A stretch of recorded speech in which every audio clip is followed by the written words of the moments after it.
During the 1930s and 1940s, a unique and lasting political alliance was forged among Third Reich leaders, Arab nationalists, and Muslim religious authorities.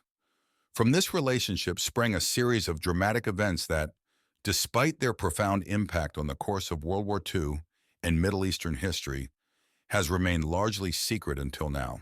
Like the full scope of Palestinian leader Amin al-Husseini's support of Hitler's genocidal plans against European and Middle Eastern Jews, or the extent of Germany's long-term promotion of Islamism and jihad. We need to explore and expose the intertwined development of Nazism and Islamic terrorism and its impact on the modern Middle East. Hajj Amin al-Husseini during World War II was called the Führer of the Arab world, whose ugly, violent legacy lives on today. He was the religious head of the Palestinian Muslims for 16 years, their political leader for 30 years, and for a time, he was the most important representative of the Arab world. Husseini spent time in Nazi Germany from 1941 to 1945, with some 60 staff and a secret service of his own, in Berlin as a guest and at the expense of the Third Reich.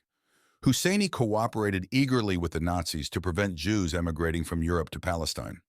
Aware of what was happening, he wanted to see the Jews destroyed. He also expected a high position for himself in the Arab world after the Nazis had won World War II. After the war, he continued to act in precisely the same manner.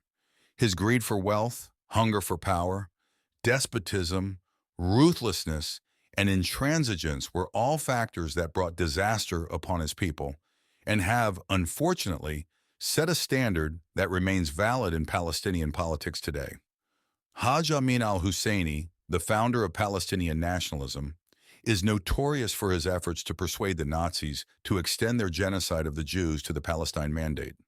The Mufti met Hitler and Himmler in Berlin in 1941 and asked the Nazis to guarantee that when the Wehrmacht drove the British from Palestine, Germany would establish an Arab regime and assist in the removal of its Jews. Hitler replied that the Reich would not intervene in the Mufti's kingdom, other than to pursue their shared goal, the annihilation of Jewry living in Arab space. The Mufti settled in Berlin, befriended Adolf Eichmann, and lobbied the governments of Romania, Hungary, and Bulgaria to cancel a plan to transfer Jews to Palestine. Subsequently, some 400,000 Jews from these countries were sent to death camps. Al-Husseini ingratiated himself with his hero, Adolf Hitler, becoming, with his blonde hair and blue eyes, an honorary Aryan while dreaming of being installed as Nazi leader of the Middle East. Al-Husseini would later recruit more than 100,000 Muslims in Europe to fight in divisions of the Waffen-SS and obstruct negotiations with the Allies that might have allowed 4,000 Jewish children to escape to Palestine.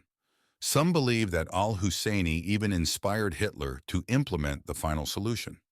At war's end, al-Husseini escaped indictment at Nuremberg and was harbored in France. Al-Husseini's post-war relationships include influential Islamic figures as the radical Sayyid Qutb and Saddam Hussein's powerful uncle, General Khairulla Talfa, and his crucial mentoring of the young Yasser Arafat. Al-Husseini's actions and writings serve as inspirations today to the leaders of Hamas, Hezbollah, and other terrorist organizations pledged to destroy Israel and the United States. As David Modadel writes in Islam and Nazi Germany's War, Muslims fought on both sides in World War II, but only Nazis and Islamists had a political spiritual romance. Both groups hated Jews, Bolsheviks, and liberal democracy. Both sought what Michel Foucault, praising the Iranian Revolution in 1979, would later call the spiritual political transfiguration of the world by combat. The Caliph, Islamist Zaki Ali explained, was the Führer of the believers. Made by Jews, led by Jews, therewith Bolshevism is the natural enemy of Islam, wrote Mohammad Sabri, a Berlin-based propagandist for the Muslim Brotherhood, in Islam, Judaism, Bolshevism, a book that the Reich's propaganda ministry recommended to journalists.